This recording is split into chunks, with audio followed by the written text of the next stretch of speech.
Bueno, pues buenas tardes, Javier, y muchísimas gracias por estar en España y ojalá, ya de entrada lo digo, tus ideas inspiren de verdad a la sociedad y a la política española.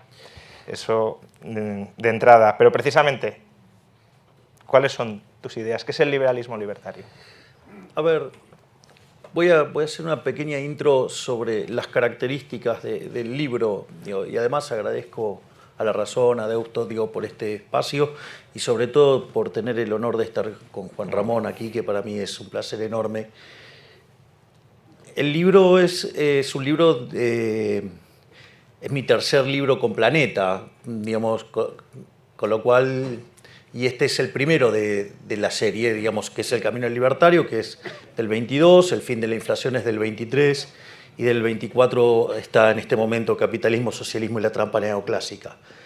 Este libro cuenta básicamente los elementos con los que yo llegué a ser diputado nacional.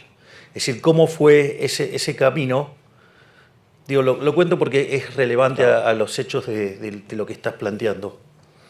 El libro básicamente tiene tres partes. Tiene una parte que es autobiográfica, o si ustedes quieren una biografía. Hay una que es en primera persona, que es donde yo cuento algunos aspectos de mi vida que creo que fueron importantes al momento de llegar a la política. Por ejemplo, en un momento mencionamos que yo había sido arquero de fútbol. Eso tiene una importancia mucho más fuerte de lo que uno se imagina. Ustedes piensen que en el fútbol, en el soccer, ya del vamos, el arquero, se viste distinto que el resto de los jugadores. Es el único que lo puede usar las manos dentro del reglamento, es el único, que se viste distinto. Piensen que cuando hay un gol festeja todo el equipo del otro lado y el arquero está solo. El arquero además entrena solo, y si un delantero erra un gol no hay problema, pero si el arquero, comete un error, es gol en contra. Por lo tanto, eso tiene un efecto muy fuerte, sobre la personalidad, y eso hace que, sea un tipo de carácter fuerte, por decirlo de alguna manera. O por otra parte, a veces también, han hecho foco sobre, mi aspecto físico. Bueno, cuando dejé de jugar al fútbol y me dedicaba a estudiar de manera intensa, en medio de, como consecuencia de la hiperinflación de 1989, que la inflación mayorista ese año llegó a cerca del 5.000%. Yo recuerdo que estaba en primer año de la facultad y estudiaba que cuando los precios suben la cantidad demandada baja. En ese momento había unas chicas que pasaban con tiqueadoras. Es más, en ese momento después se puso el código de barras. Estamos hablando en el año 89, soy un señor grande, ¿no? Tengo 53 años. Y entonces pasaban remarcando los precios y la gente se tiraba sobre la mercadería. Entonces, o una de dos, o estaba mal los libros o yo era tonto. Entonces la solución de dignidad hizo que dejara de jugar al fútbol y me dedicara a estudiar de manera intensa. Y a los 20 años escribí mi primer artículo académico que se llama La hiperinflación y la distorsión de los mercados. Pero en paralelo, tenía una banda de rock. Así que también, la otra parte es eso, de cuando les sorprende así como el look, es que tenía una banda Stone y además cantaba. Así es que, con lo cual, parte del histrionismo eso lo explica. Esa biografía en paralelo después tiene personas que me han acompañado, ¿no? Testimonios muy lindos, por ejemplo, el de mi amigo Diego Zucalesca. Por ejemplo, nosotros hacíamos algo que se llamaba el consultorio de Milei en el canal de la ciudad, y básicamente lo que hacíamos era el libro de Walter Block, es decir, defendiendo lo indefendible, y era muy divertido porque siempre, Zucalesca venía compulgido y entonces le dábamos la solución Walter Block y salía muy divertido. Y eso empezó a generar tanto impacto en redes que lo llevamos al teatro y fue un éxito teatral. En un momento donde, básicamente al resto les costaba bastante llenar una sala, nosotros llenábamos salas regularmente. O, por ejemplo, hay un testimonio hermoso, por ejemplo, de Santiago Oría, que es nuestro cineasta, que plantea toda la épica como una cuestión así de superhéroe, o está el testimonio de mi hermana, o el de mi mejor amigo. O sea, son testimonios o digamos, el del presidente del Partido Libertario, y contar todas las aberraciones, porque digo, ustedes, hoy digamos se ve el output final, pero nosotros cuando arrancamos esta carrera en la Ciudad Autónoma de Buenos Aires, básicamente el jefe de gobierno de la Ciudad Autónoma de Buenos Aires salió a cooptar sellos para que nosotros no pudiéramos competir, entonces era que no íbamos a poder competir porque no íbamos a tener sello. Logramos tener sello, digamos, a pesar de un montón de cosas bastante ásperas que nos pasaron en el medio. Entonces nos creó dentro de su espacio una lista de pseudos liberales para tratar de destruir a nuestro espacio, donde en lugar de competir en la interna propia de ellos, se dedicaban a ensuciar a nuestra estructura, lo cual, digamos, parecía rarísimo. Un método bastante sucio también de tratar de cooptar personas cercanas a uno para que le clave un puñal en la espalda. Era un método de hacer política bastante violento. Después dijeron que no íbamos a poder pasar las PASO, que era un mínimo de 2% de los votos. Después dijeron que íbamos a perder contra el voto en blanco. Después dijeron que la izquierda nos iba a llenar de goles. Y terminamos sacando el 17% de los votos. Conseguimos dos bancas de diputado nacional, 5 de legisladores porteños. Y ahí, digamos, una idea brillante de mi hermana, que es, bueno, pero digo, o sea, para mí los impuestos son un robo. Entonces, como los impuestos son un robo, digo, o sea, yo no podía ser cómplice de eso.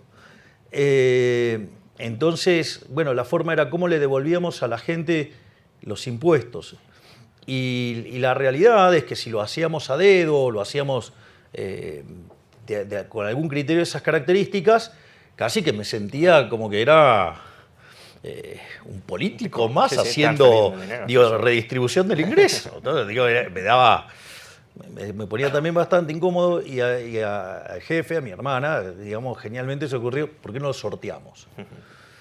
Hicimos, cuando quisimos hacer el primer sorteo, había más de 1 millón de invitados, de anotados, lo cual dijimos, esto es una cosa más interesante. Y entonces hicimos un acto en Mar del Plata y fueron más de 10.000 personas. Entonces dijimos, me parece que esto está para otra cosa. Y bueno, terminé siendo presidente.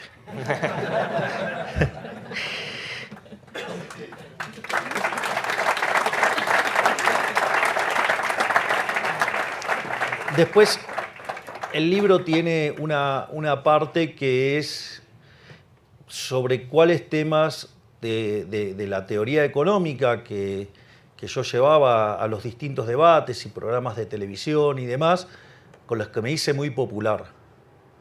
O sea, en rigor yo soy especialista en crecimiento económico sin dinero. Es decir, sé cómo hacer crecer una economía y sé cómo, digamos, terminar con la inflación. Entonces, digo, en esos temas, justamente, un país que lleva de ser el país más rico del mundo, hoy es 140, un país que recibía gente de todo el mundo, que hoy tiene más de 50% de pobres, más de 10% de indigentes. Es decir, en el país que produce alimentos para 400 millones de seres humanos, con una presión fiscal del 70% en el sector que produce alimentos. Es decir, que el maldito Estado se lleva el alimento de 280 millones de seres humanos, hay 5 millones de argentinos que no le alcanza para comer. Muy eficiente. Entonces, en ese contexto, digamos, además, cuando yo empecé a ir a la tele, estaba más solo que Adán en el Día de la Madre. Porque, digamos, eran todos socialistas, todos colectivistas, todos políticamente correctos. O sea, y lo único que, digamos, o sea, y era luchas desiguales. eran 15-1, no es que, digamos, o sea, Gladiator era un chiste al lado de lo que me tocaba a mí. Y bueno, pero así, digamos, la teoría económica debajo del brazo, la evidencia empírica y lo que iba pasando en la realidad, las ideas fueron ganando espacio. Y básicamente la parte 2 son aquellos temas que a mí me parecen, cuando hice el libro para el 2022, que eran los más relevantes en ese debate. De hecho, digo, hoy se sigue discutiendo los temas de crecimiento, hoy se siguen discutiendo los temas de inflación, hoy se siguen discutiendo los temas del atraso cambiario. Es decir, hay uno que se llama atraso cambiario, cuando los economistas son parte del problema. De hecho, vengo de dar una conferencia esta semana frente a empresarios explicando, digamos, que eso del atraso cambiario está mal, pero no importa. Y después, la tercera parte del libro tiene mis discursos de campaña y como cierre tiene la discusión del presupuesto ya siendo diputado. O sea, eso es básicamente la estructura del libro, que, digamos, tengo el honor de que Juan Ramón me lo haya prologado. Y cuando digo liberalismo, digamos, ya lo sabés, digamos, yo suelo apalancarme sobre la definición que ha dado nuestro máximo prócer de la CIE de la libertad en Argentina, que es el profesor Alberto Venegas Lynch hijo, que dice que el liberalismo es el respeto irrestricto del proyecto de vida del prójimo basado en el principio de no agresión, esto es un tema no menor, lo remarco, y en defensa del derecho a la vida, a la libertad y a la propiedad. Y además, digo, es uno de los capítulos, o sea, cuyas instituciones son la propiedad privada, los mercados libres de intervención estatal, la competencia, la división del trabajo y la cooperación social, donde solamente se puede ser exitoso en el capitalismo sirviendo al prójimo con bienes de mejor calidad o mejor precio. Es decir, que en el fondo un capitalista exitoso es un benefactor social, es un héroe. Digamos, o digamos, si no lo podemos poner en los formatos de ancho basto, ¿no? Digamos, o sea, capitalismo, ahorro y trabajo duro. No hay nada más. No hay otra nada cosa. más que eso, no hay más misterio que eso. Entonces, siendo esto el liberalismo libertario, tú has dicho muchas veces, y creo que es así, que eres el primer presidente liberal libertario de la historia, al menos autodeclaradamente liberal libertario, sin duda alguna lo eres. ¿Qué crees que puede aportar el liberalismo libertario a Argentina? Si te parece, luego hablamos a corto y a largo plazo, pero a Argentina y al resto del mundo, que no estén aportando ahora mismo otros movimientos políticos como, no sé, claramente el socialismo, la socialdemocracia, pero también el nacionalismo, el conservadurismo. Es decir, ¿cuál es el hecho diferencial del liberalismo libertario frente al resto de movimientos políticos? A ver, esto es una pregunta sumamente interesante, porque el upgrade que implica el liberalismo en términos de implementación política es un upgrade en términos morales. Digo, pero esto no es una cuestión menor, porque lo voy a hacer con un ejemplo, digamos, quizás no es tan simple en España, digo, porque algunos de los padecimientos que tenemos nosotros no están, pero, por ejemplo, el control de capitales, ¿no? Es decir, el hecho de que uno no pueda decidir qué moneda comprar, en qué moneda quedarse. Bueno, eso por ejemplo, es una salvajada, digo, y es profundamente inmoral. Entonces, por ejemplo, ¿por qué ocurre eso? Porque Argentina, digo, genera, como consecuencia de esa frase nefasta que le gusta a todo el surderío, que es de donde hay una necesidad nace un derecho. El problema es que las necesidades son infinitas, el derecho alguien lo tiene que pagar. Digo, recuerden esto, los derechos alguien los tiene que pagar. Y como los recursos son finitos, ahí aparece el gran problema, digo, que se manifiesta como déficit fiscal. En general, cuanto más inmoral es un político, lo financia con deuda. Vean que siempre la dimensión moral, o sea, y esto el liberalismo lo aporta de lleno. ¿Por qué es inmoral la deuda? La deuda es inmoral porque la fiesta de hoy se lo estoy pasando a las generaciones futuras. Es como que nosotros nos fuéramos todos de fiesta y le pasemos la cuenta a nuestros nietos. ¿Cómo lo calificarían? Pondrían una cosa bastante fea. Entonces, o por ejemplo, digamos, financiarlo con emisión monetaria, que es un impuesto no legislado. Digo, los impuestos son un robo y este también es un robo. En realidad el verdadero robo es el señoriaje, es la emisión de dinero.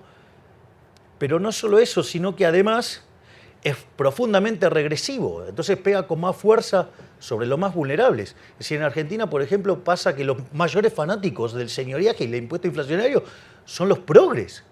Y son una máquina de producir pobres. Y lo otro directamente son los impuestos, que directamente es un robo, es una confiscación.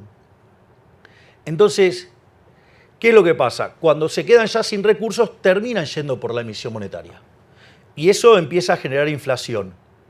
Como no les gusta la inflación, digo, porque es un efecto nocivo y que a la gente le molesta, entonces, ¿qué es lo que hacen? Para tratar de controlar los precios, fijan el tipo de cambio. Y al fijar el tipo de cambio se empiezan a perder reservas. Digo, de manual. Entonces, como no les gusta perder de reservas, ¿qué hacen? Ponen control de capitales. El control de capitales no solo que está vulnerando la libertad de ustedes de decidir en qué moneda ahorrar, sino que además les está destrozando el consumo futuro, pero no solo eso, además los obliga a retener más de la moneda local. Por lo tanto, aumenta la base imponible del impuesto inflacionario por la fuerza. Es decir, entonces vean que el control de capitales, por ejemplo, es una política fuertemente inmoral, es una aberración. O, por ejemplo, esto es un ejemplo divertidísimo. Divertidísimo, salvo que haya que vivirlo. Otra de las cosas que hacen los políticos es en lugar de atacar las causas, van sobre los efectos, entonces ponen controles de precios.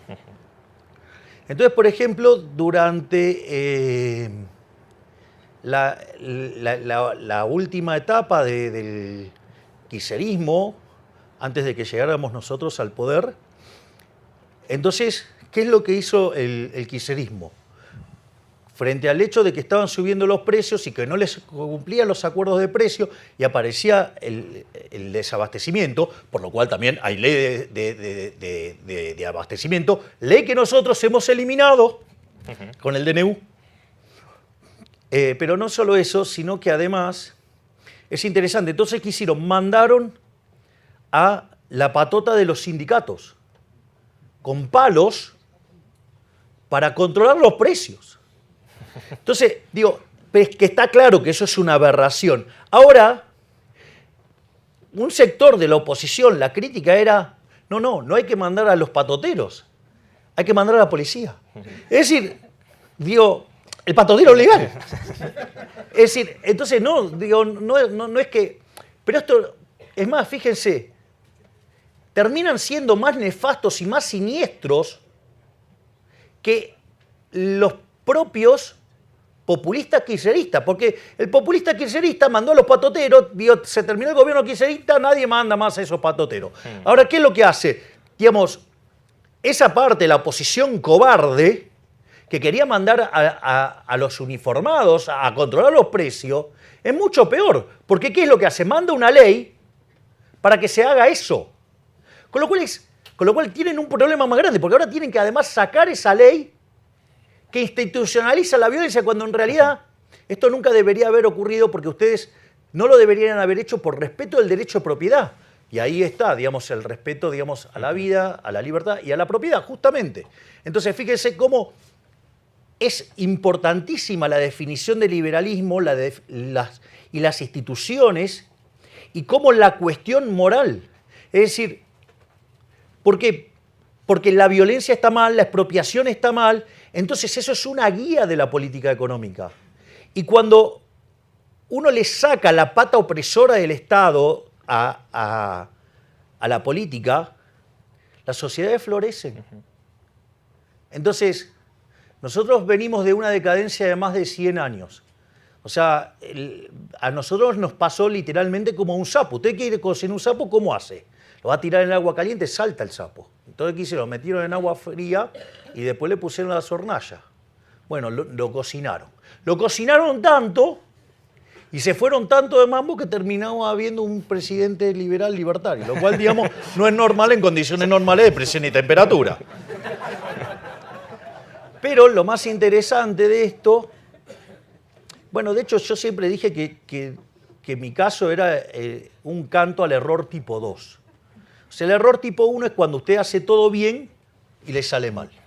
El error tipo 2 hizo todo mal y le salió bien. O sea, a ver, soy economista. La verdad que los economistas no son personas muy queridas. Digo, además, por el tipo de especialización que tengo, digo, uso mucha matemática y todas esas cosas, con lo cual el segmento es más chiquitito. Además, siendo especialista en crecimiento económico en un país enfermo de keynesianismo, menos. Y además, liberal en un país de zurdos. Era imposible.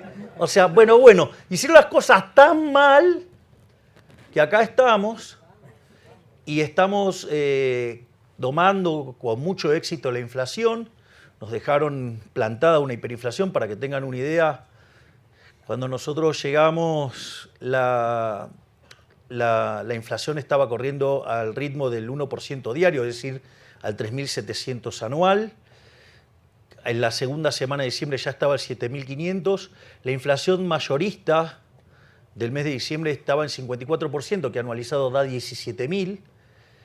Y bueno, hoy, digamos, se va a estar conociendo también los datos de inflación mayorista con un derrumbe verdaderamente fenomenal que muestra de la tarea enorme que estamos haciendo. Recibimos el país con...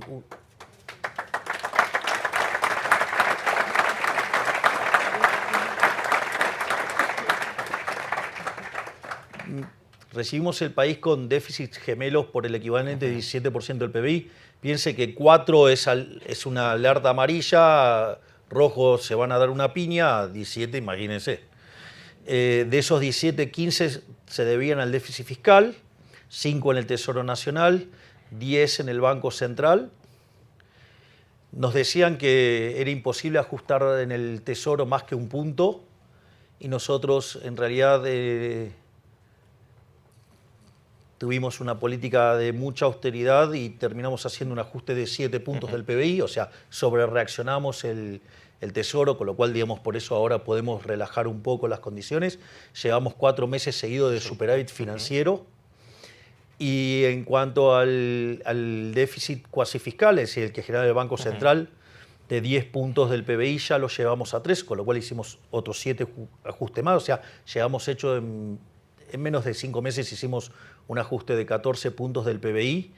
Y además empezamos con todo, ahora que digamos que los mercados de deuda digamos, están estabilizados, empezamos a mudar la deuda desde el Banco Central hacia el Tesoro, que como debería haber sido siempre, con lo cual estamos bajando todavía mucho más.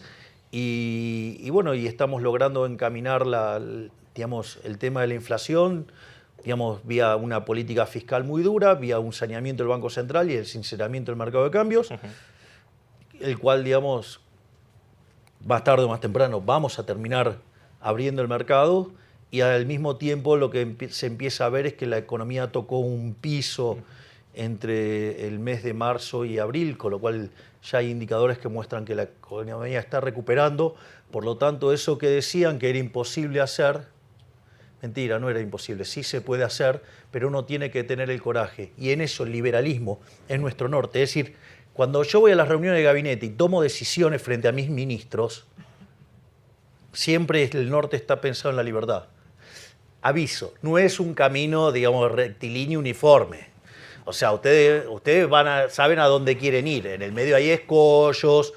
No solo hay escollos, digamos, que uno tiene que esquivar. Cuando uno está esquivando, digamos, están también los que le tiran torpedos de afuera, propios y ajenos. Con lo cual no es una tarea fácil.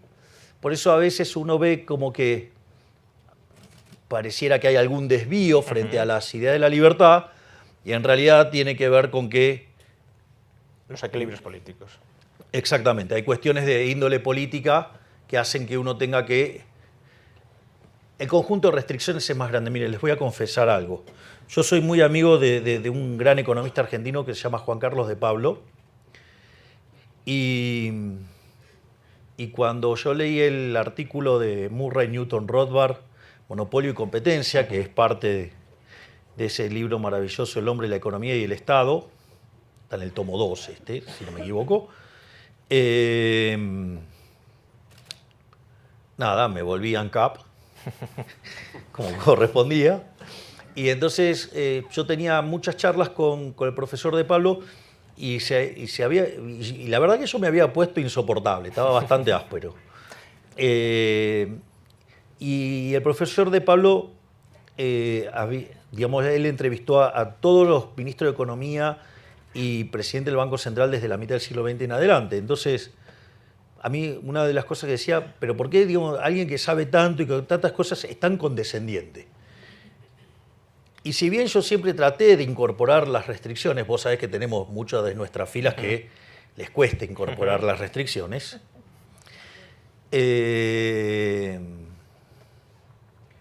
siempre lo traté de hacer, nunca creí que eran tantas. Con lo cual el otro día, cuando nosotros con el profesor de Pablo nos juntamos los domingos a ver ópera, y cuando estábamos cenando yo le hice mi autocrítica y que pedía disculpas por esos momentos en los cuales no entendía bien de qué se trataba, porque la verdad que la cantidad de restricciones que uno enfrenta son mucho más grandes de lo pensado, y además, como se dice en ajedrez, digamos, aun cuando a uno le toca las blancas, las negras también juegan, es decir, con lo cual, digamos, el equilibrio político, ustedes no crean que a los políticos les interesa que ustedes estén mejor, no, eso es mentira. Lo único que les interesa es estar bien ellos en general, y no sé, y en 25º orden le debe importar lo que le pasa al país. Es decir, salvo, digo, cuando tienen casos raros, que, digamos, o sea, se cansaron. Pero, digo, de vuelta, hay que llegar a situaciones muy límites como la que llegamos nosotros, y en esa carambola aparecimos. Y la buena de esto es que se nos prendieron los reflectores en todos lados y estamos incomodando a los rojitos por todo el mundo.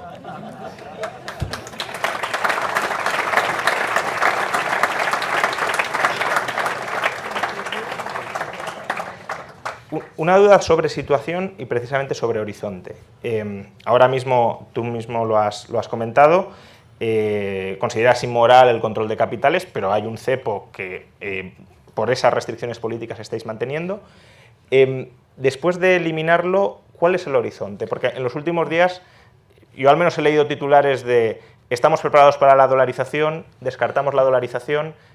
¿Sigue en pie el plan de cerrar el Banco Central? Absolutamente.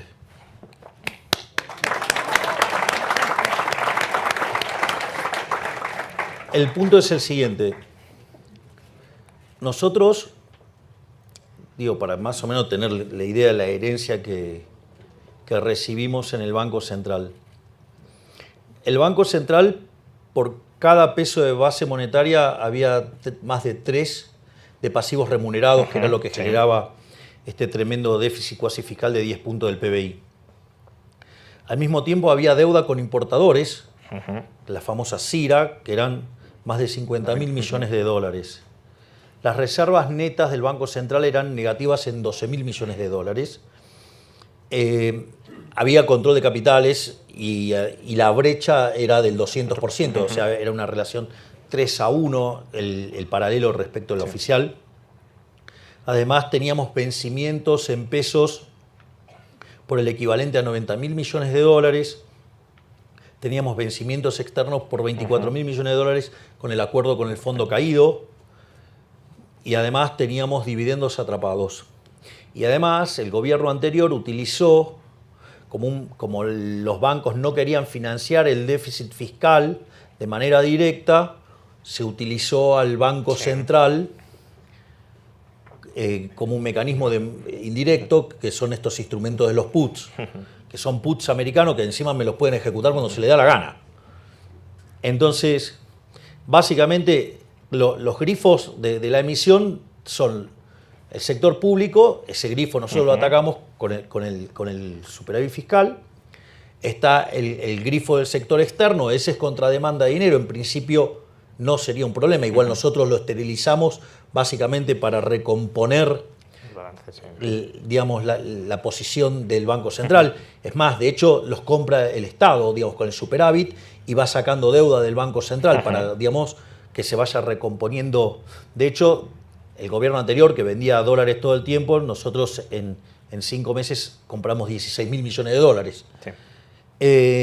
No solo eso, sino que además teníamos los mecanismos de emisión endógena, ya sea el tema de los pases. Para que se den una idea, había instrumentos que tenía el Banco Central que eran a 1 mes, 3 meses, 6 meses, 1 año, y para cuando llegamos nosotros lo pasaron todos a 1 día. Es decir, nos podían cuadruplicar la cantidad de dinero en 1 día. O sea, ¿se imaginan lo que hubiera sido eso? Entonces, el problema ya no era un problema solo de flujos, sino que teníamos un problema de stocks enormes. Entonces, por un lado, digamos, fuimos licuando los pases. Por otra parte, estamos pasando la deuda de los pases. Digamos, de hecho, ayer hemos eliminado 1/3 de los pases. Estamos trabajando en la solución del tema de los puts. Por lo tanto, estamos terminando con todos los factores de emisión endógena y estamos haciendo unas sucesivas operaciones de BOPREAL para limpiar el problema de lo que tiene que ver con los dividendos retenidos, para calzar los flujos de fondos. ¿Por qué?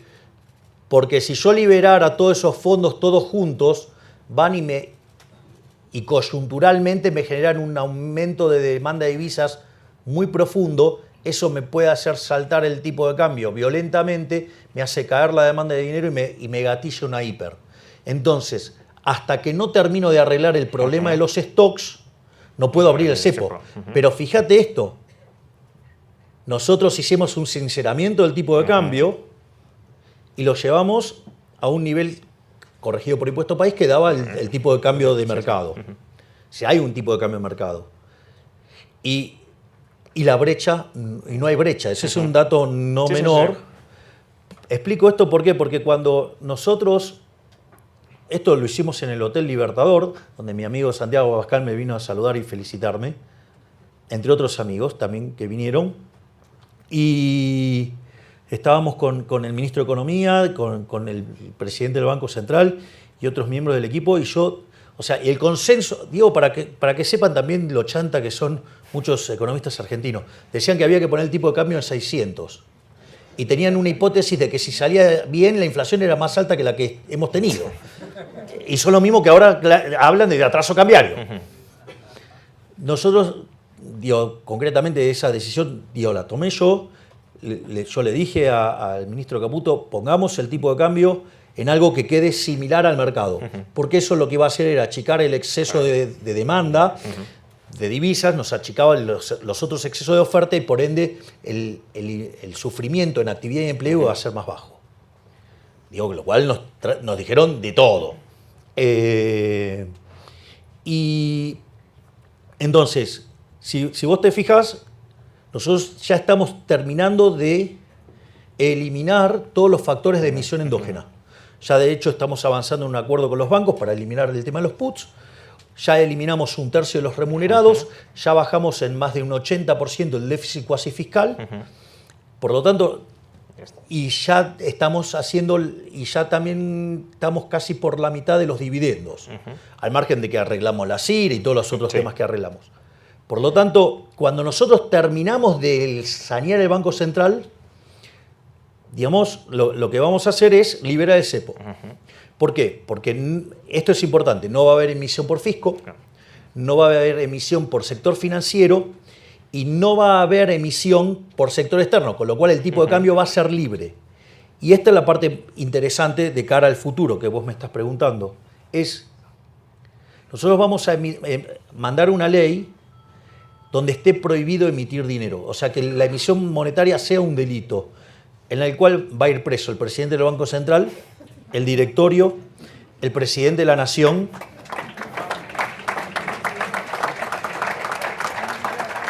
el ministro de Economía y todos los diputados y senadores que aprueben una aberración de esas características. Entonces, ¿qué es lo que va a dar como resultado eso? Una vez que nosotros hacemos esa apertura del cepo, ya no se puede emitir más dinero.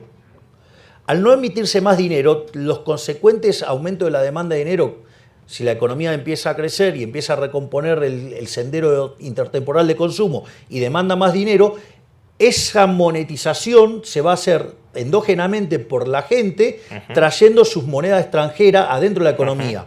Entonces, ¿qué es lo que pasa? Obviamente que va a haber competencia de monedas y la gente va a determinar en qué moneda la quiere hacer, pero si vos te fijás, en una economía que se expande con más demanda de dinero, que va a implicar mayor cantidad de dinero y que lo va a traer los individuos como moneda extranjera, la que ustedes quieran, supongo que fuera dólar, para simplificarlo. Entonces van a ver más dólares dando vuelta a la economía y la cantidad de pesos sigue siendo la misma. Por lo tanto, en un momento, digo, la cantidad de dólares va a ser tan grande respecto de los pesos que cerrar el Banco Central. Pero se cerrará. Se va a eliminar. Entonces, ahora estamos, digamos, en la fase de estabilización del paciente, que no es poca cosa, Ponele. porque era un paciente terminal, absolutamente terminal, y además un paciente que ya había pasado muchas veces por este trance y siempre decepcionando a los mercados internacionales, a los ahorradores internos, es decir, siempre ha salido mal. Y ahora hay una perspectiva de que salga bien y de que salga con credibilidad y con las cosas bien hechas. Ahí tenés un punto muy fuerte lo que estás haciendo. Nosotros cuando asumimos el riesgo país era 2.900. Hoy es 1.200, sí. Es decir, los bonos cotizaban $18, hoy cotizan 60. Ey. Parece que hicimos algo. Algo en lo que confían los inversores. Ahora mismo decías que Argentina está atravesando, que ya ha tocado suelo, pero está justamente el ajuste necesario para sanear el sector público del Banco Central ha generado marzo, principios de abril, un parón de actividad. Ahora, digamos que empieza, según decías, a volver a reflotar la actividad. Pero claro, esto es la fase de estabilización.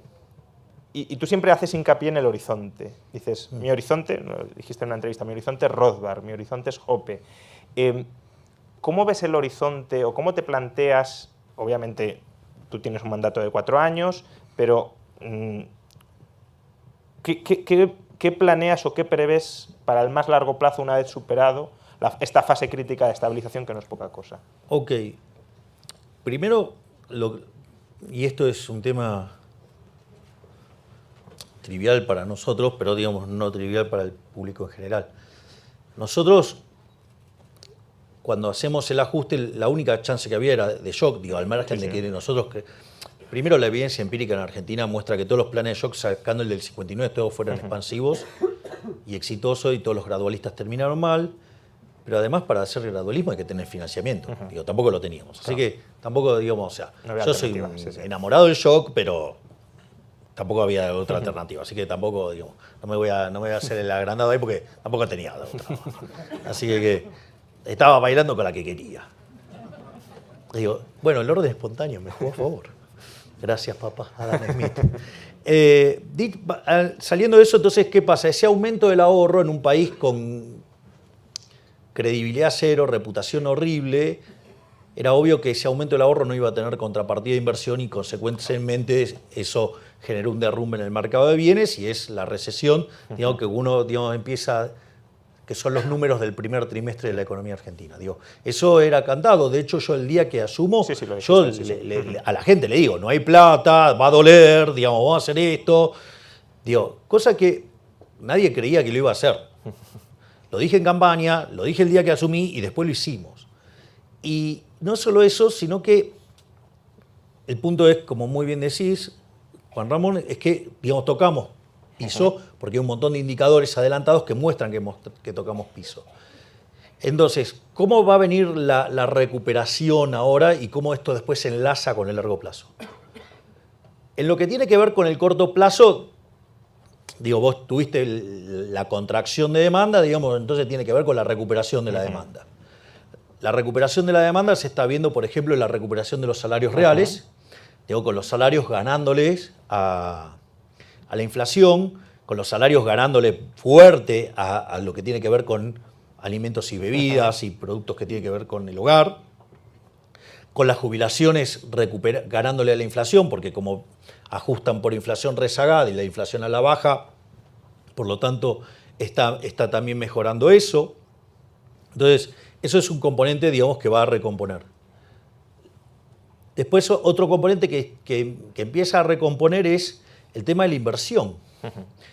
Aun cuando no hiciéramos reformas estructurales, el saqueo del populismo, o sea, 20 años de populismo consumiendo el capital, eso lo que hizo es que al destrozar el capital, la productividad marginal del capital es muy alta. Es decir, los retornos reales, si ustedes lo quieren ver en términos de inversores, la TIR del flujo de fondo de la firma, ¿sí?, que es la que tienen que mapear contra el WACC, es enorme. Por lo tanto, digamos, o sea, hay oportunidades de inversión, aun cuando no hiciéramos nada. Y después hay otro elemento más, que es un impulsor de crecimiento hacia adelante, es que si nosotros hicimos un ajuste de 15 puntos del PBI, esos recursos que se llevaba el fisco para financiar a los parásitos, ahora va camino a financiar al sector privado. De hecho, de estar discutiendo la posibilidad de una hiperinflación en el mes de diciembre, hoy hablamos de créditos hipotecarios a 30 años. Parece que algo cambió. Entonces, en ese... Porque, explícalo, porque aquí probablemente mucha gente no lo sepa. En Argentina no había créditos hipotecarios. No, y de hecho el crédito al sector privado no financiero es 4 puntos del PBI, cuando cualquier país con niveles 60, mediocres... 70, sí. A familias y empresas 120. O sea. Exacto. Entonces, en ese sentido, nosotros estamos haciendo esta recomposición y después nosotros hemos...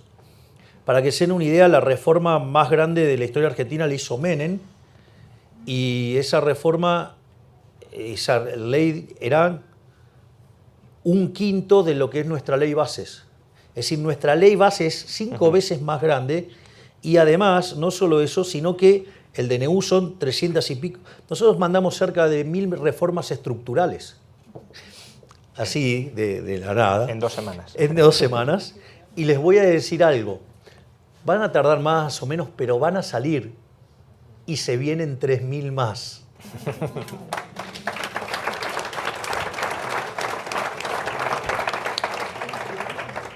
Y todas esas reformas lo que apunta es que Argentina termine siendo el país con mayor libertad económica del mundo, y que de esa manera Argentina en 35, 40 años sea una de las principales potencias mundiales, como fue a fines del siglo XIX. Y si tuviéramos, siempre es complicado hacer estas comparativas, porque además, si eres el primer presidente liberal libertario de la historia, significa que no hay precedentes, pero si tuviéramos que imaginarnos algún país existente al que te gustaría ver reflejada Argentina, no en términos de desarrollo, sino de diseño institucional, de libertades económicas, de libertades sociales, ¿cuál sería? Hoy los más parecidos sería Suiza o sería Irlanda, pero el problema es que Irlanda empezó a ir para atrás con las reformas. Es decir, Irlanda, o sea, ustedes saben, de ser... ¿Suiza o un Liechtenstein a lo grande? Claro, exacto. Porque el punto es que Irlanda, de ser el país más pobre de Europa, hoy tiene un PIB per cápita 50% mayor que el de Estados Unidos, con lo cual el milagro sí tomó lugar. Pero nada, cuando pasen estas cosas... esto es un tema que habría que incorporarlo activamente en la batalla cultural, porque cuando uno se vuelve muy exitoso es cuando aparecen las nefastas ideas socialistas basadas en la envidia, en el odio, en el resentimiento, en el trato desigual frente a la ley, y obvio que ellos no tienen ningún problema de asesinar gente tampoco, ¿no? Es decir, porque digamos, ellos cargan en su haber 150 millones de muertos. Pero al margen de eso, es muy importante la discusión de la distribución del ingreso. De hecho, después de la caída del muro, si uno podría llamarlo el posmarxismo, que se agrupó en distintos lugares, acá está el maravilloso y genial Agustín Laje, que lo describe como pocas personas en el mundo.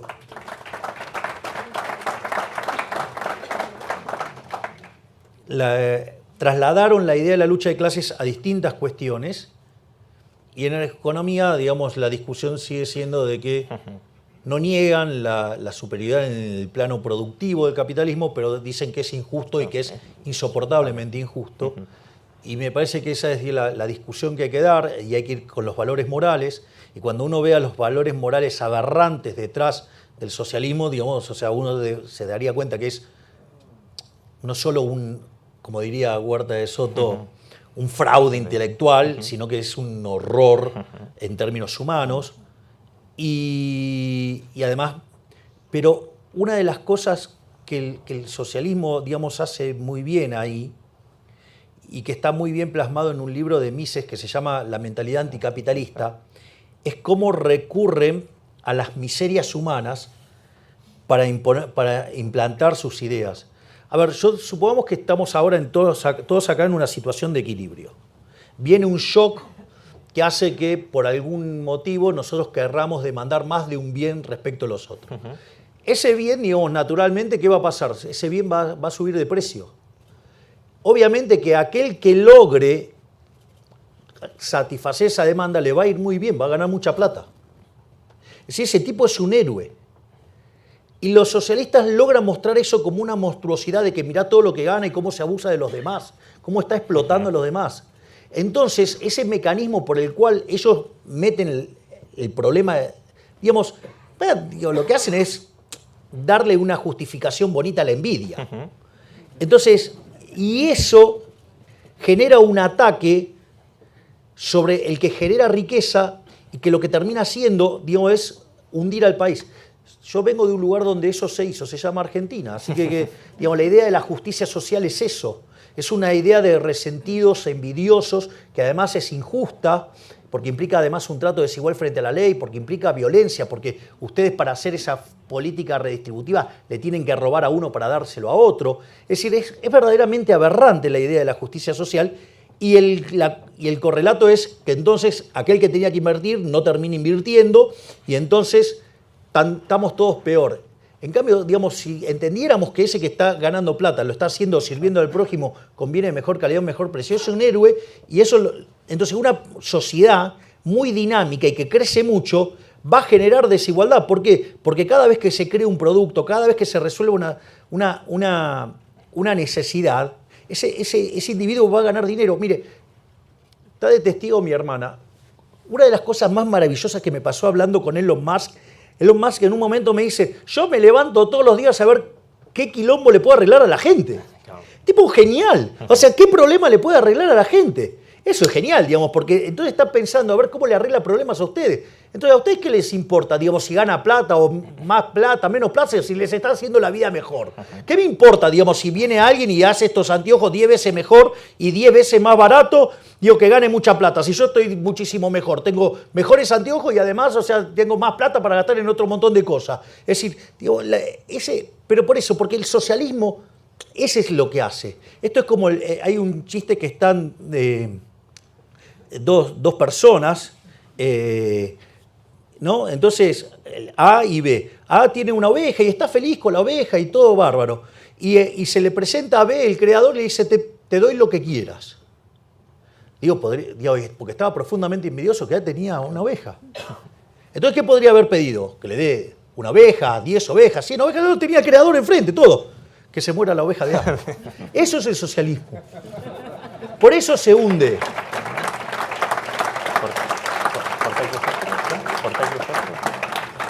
Es decir, los valores morales tienen un correlato institucional y esas instituciones son lo que terminan destruyendo o no un país. Entonces, me parece que esa es la pelea que hay que dar. Digo, donde, por ejemplo, lo que hace Juan Ramón es maravilloso, porque además, en el caso de Juan Ramón, no solo se queda en la academia, sino que además mete los dedos en la coyuntura, que es un barro Nolin. Imagínense lo que es el barro, digo, en la política. Digo, tengo barro por todos lados, pero bueno, nada. Digo, pero creo que me limpié bastante bien antes de venir. Y para terminar, Javier, que ya se va haciendo tarde, has venido a participar en un evento de Vox este domingo. Sí. ¿Cómo te gustaría, de alguna manera, inspirar no a Vox ya, sino a lo que se llaman las nuevas derechas europeas? Porque esas nuevas derechas son una amalgama de ideas muy diversas. Hay algunas que son proteccionistas, otras que tiran más hacia el libre mercado. ¿Cómo te ves tú encajando ahí? Yo voy a hacer varias referencias. La primera es, uno tiene que ser una persona que tenga gratitud y ser agradecido. Cuando yo era un ser despreciable que nadie me quería, digamos, el único que me abrazó fue Santiago Abascal.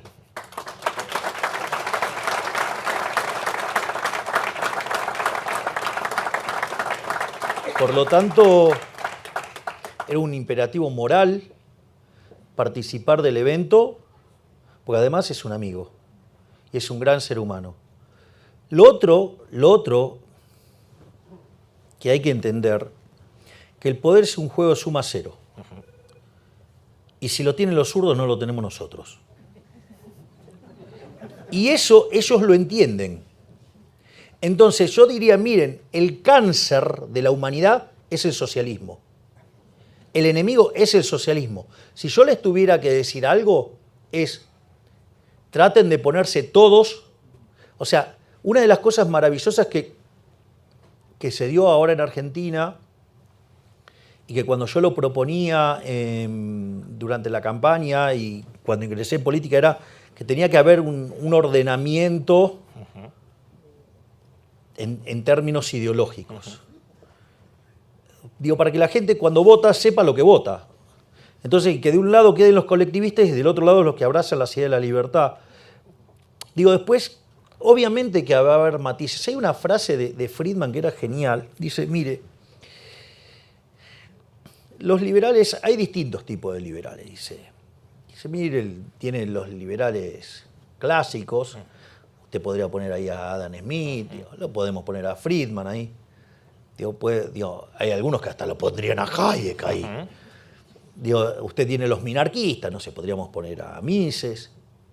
Y en un momento dice Friedman, cosa que sabía en carne propia por su hijo, y si se fija bien, hasta los hay anarquistas. Entonces, lo que digo es, en lugar de estar tan preocupados por las diferencias que podemos tener en este lado de la vida, no dejemos que el lado oscuro, negro, satánico, atroz, espantoso, cancerígeno que es el socialismo no gane.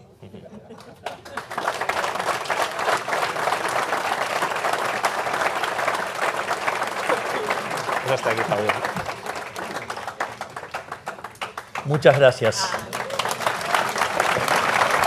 ¿Salió? Gracias, amigo. Muchísimas gracias.